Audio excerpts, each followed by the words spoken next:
Hello friends, आज हम बुध और राहु की युति के बारे में बात करेंगे। बुध और राहु की युति को जड़त्व योग भी कहते हैं, पर मैं इसे महाबुद्धि योग कहती हूँ।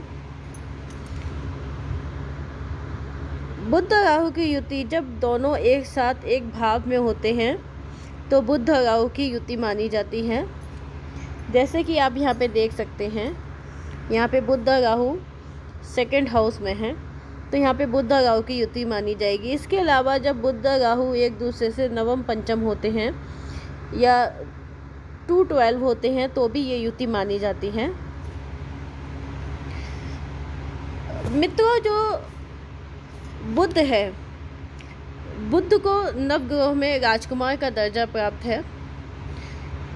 ये कालचक्र की 3rd राशि और 6th राशि यानी कि जैमिनी और वर्गो, मिथुन और कन्या राशि के स्वामी हैं। कन्या राशि में ये उच्च के होते हैं। बुध जो है आपकी बुद्धि को, इंटेलेक्ट को रिप्रेजेंट करते हैं, आपके कम्युनिकेशन एबिलिटी को रिप्रेजेंट करते हैं, आपके बिहेवियर को, पर्सनालिटी को, आपके गर्लफ्रेंड, बॉयफ्रेंड। ये क्योंकि 6th हाउस के लॉर्ड हैं तो ये डिसीज, डेथ, कोर्ट केस भी रिप्रेजेंट करते हैं। इनका संबंध शादी से भी है क्योंकि इनको 7th हाउस से भी रिलेट किया गया है। बुध का संबंध writing skills, books, education, hands, memory,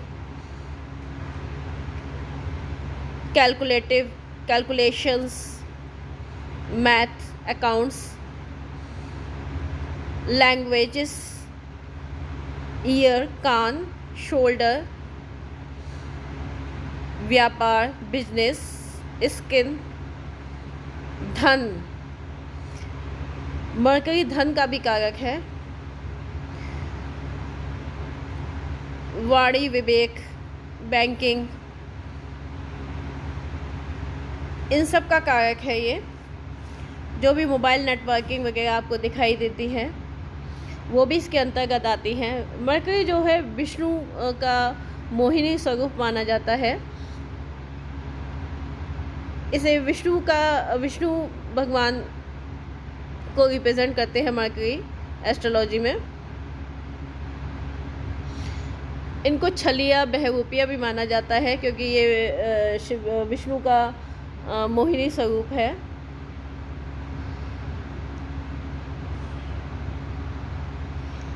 और इनका जो जेंडर है, ये जिस साइन में होते हैं, जिस ग्रह के साथ होते हैं, उसके अकॉर्डिंग इनका जेंडर डिसाइड होता है। इसलिए भी इनको बहरूपिया, छलिया माना जाता है क्योंकि फीमेल प्लैनेट के साथ हुए तो फीमेल हो जाते हैं, मेल प्लैनेट के साथ हुए तो मेल हो जाते हैं। इसी तरह से मेल साइन में होते हैं तो, अगर प्लैनेट नहीं होता, अगर मेल साइन में होते हैं तो मेल माने जाते हैं, फीमेल साइन में होते हैं तो फीमेल हो जाते हैं। अब देखते हैं राहु क्या है। राहु क्या है? राहु एक शेडो प्लैनेट है। ये मून का नॉर्थ नोड है, ड्रैगन का हेड है, बॉडीलेस हेड है, यानी कि इसकी अपनी कोई बॉडी नहीं है। ये एक इल्यूज़न है, माया है, छाया ग्रह है क्योंकि इसका फिजिकल एग्जिस्टेंस नहीं होता है। राहु जो है बियॉन्ड बाउंड्रीज है, राहु टैबू ब्रेकिंग है, राहु जो है पॉलिटिक्स, फिल्म्स, कूटनीति, राजनीति, इन सब का कारक है। राहु बहुत ही क्लेवर है, कनिंग है।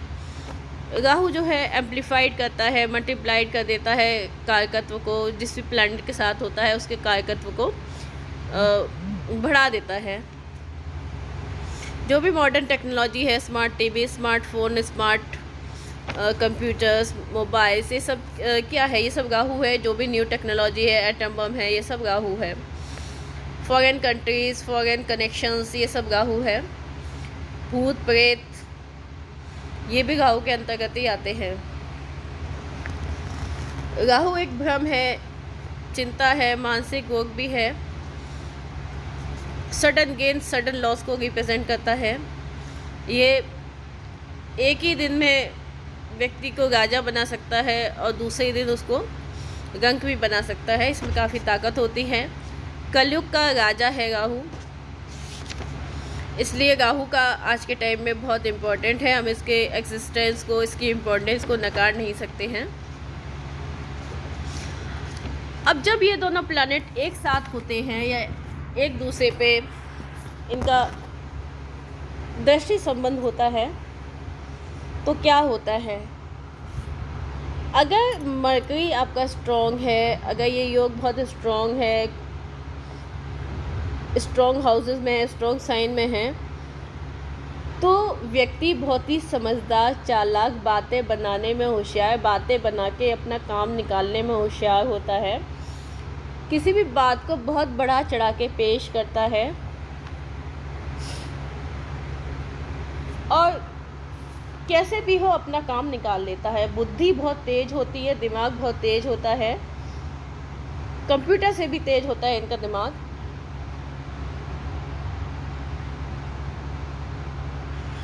फ्रेंड्स, मैं एक बात आपको बता दूं, अगर आपने अभी तक इस चैनल को सब्सक्राइब नहीं किया है तो आप इसे सब्सक्राइब कर लीजिए, ताकि हमारे द्वारा दी जाने वाली जानकारी जो है वो आप तक बिना किसी रुकावट के खेदे पहुंच सके।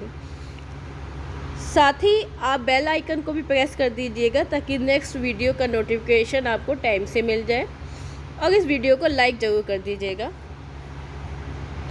तो फ्रेंड्स, हम बात कर रहे थे बुध राहु की युति के बारे में। बुध राहु की युति जब स्ट्रॉन्ग होती है, मरकरी स्ट्रॉन्ग होता है, राहु भी पॉजिटिव होता है, तो ऐसे व्यक्ति बहुत ही चालाक, होशियार होते हैं। तर्क वितर्क करने में, अब बातें बना के अपना काम निकालने में इनका दिमाग कंप्यूटर से भी तेज़ होता है। इनकी मेमोरी बहुत अच्छी होती है और ये बहुत ही कैलकुलेटिव होते हैं। ये बहुत अच्छे बजट प्लानर्स होते हैं, अकाउंटेंट्स होते हैं, सीए हो सकते हैं, जो कि आपको ज़्यादा से ज़्यादा टैक्स में बचत करा सके, ज़्यादा से ज़्यादा आपको फ़ायदा करा सके। इस तरह की प्लानिंग करते हैं कि आपकी सेविंग काफ़ी हो जाए उसमें से। इस तरह के लोग बहुत ही अच्छे कंप्यूटर एक्सपर्ट होते हैं, हैकर्स होते हैं। ये लोग बहुत राइटिंग में भी अच्छे हो सकते हैं। ये जो हम रिज़ल्ट बता रहे हैं ये एक जनरल रिज़ल्ट है। आपकी कुंडली में जो बुध है और राहु है उसकी जो स्थिति है, जिस राशि में है, जिस भाव में है, उसके आधार पे रिज़ल्ट में चेंजेस भी हो सकते हैं। बेनिफिक है, मैलेफिक है, इस पे भी डिपेंड करता है। ये जनरल रिज़ल्ट है जो कि अधिकतर कुंडलियों में देखने को मिलता है। अगर राहु स्ट्रॉन्ग है तो राहु मरकरी का जो योग है वो स्ट्रॉन्ग है, पॉजिटिव है, तो यहाँ पे जो है राहु और बुध का योग जो है, अगर इस पे शुभ दृष्टि पड़ती है तो व्यक्ति कई भाषाओं का जानकार होता है, कंप्यूटर प्रोग्रामिंग में भी काफ़ी एक्सपर्ट होता है, और इस तरह के जो लोग होते हैं स्टोरीज़ बनाने में, गॉसिपिंग करने में, फिक्शन राइटिंग करने में, स्टोरी टेलिंग में बहुत अच्छे होते हैं। मरकरी जो है आपका हॉल भी होता है, घर का हॉल भी होता है, तो अधिकतर हॉल बड़ा होता है। अगर आपकी कुंडली में राहु मरकरी का योग केंद्र भाव में है, त्रिकोण भाव में है, शुभ प्रभाव में है, तो आपको इसके अच्छे रिजल्ट मिल सकते हैं। हम जानते हैं कि राहु जो है किसी भी चीज़ को बढ़ा देता है, एक्सपेंड कर देता है, तो इस तरह के लोग जो है भाषण देने की कला में बहुत निपुण होते हैं, कॉमेडियन हो सकते हैं बहुत अच्छे। ये दूसरों को सम्मोहित कर देते हैं जब भाषण देते हैं, इस तरह से भाषण देते हैं, इस तरह से बातें बनाते हैं कि सामने वाला सम्मोहित हो जाता है। इस तरह के लोग जो होते हैं बहुत अच्छे HR मैनेजर हो सकते हैं। ये बोलने में, बातें बनाने में इतने ज़्यादा चतुर होते हैं कि खड़े खड़े शाहजहाँ को ताजमहल बेच सकते हैं। सेलिंग मतलब ये सेल्स में, मार्केटिंग में बहुत अच्छे होते हैं।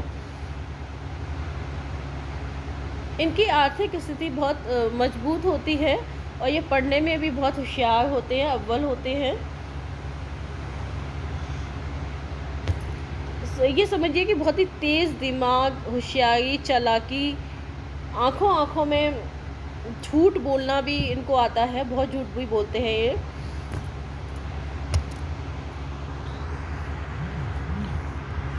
और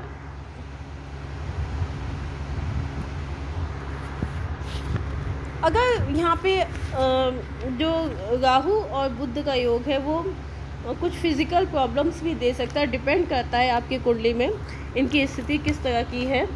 क्योंकि मर्क्यूरी जैसे कि कम्युनिकेशन का कारक है, तो ये वाणी संबंधी दोष दे सकता है।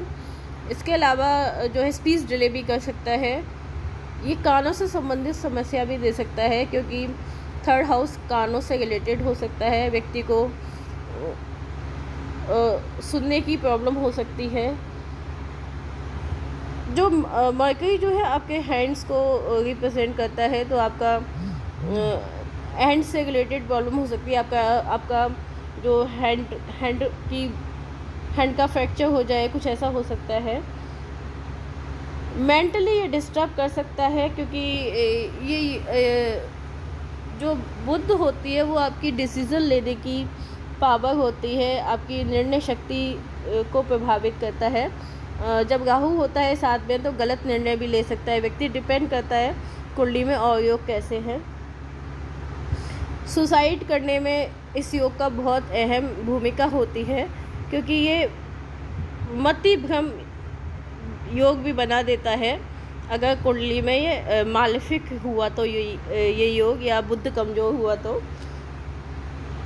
नसों से संबंधित समस्या, नर्व्स से रिलेटेड प्रॉब्लम भी दे सकता है। मेमोरी वीक भी हो सकती है अगर ये योग नेगेटिव हुआ या मर्क्यूरी आपका कमज़ोर हुआ, वीक हुआ, अफ्लिक्टेड हुआ।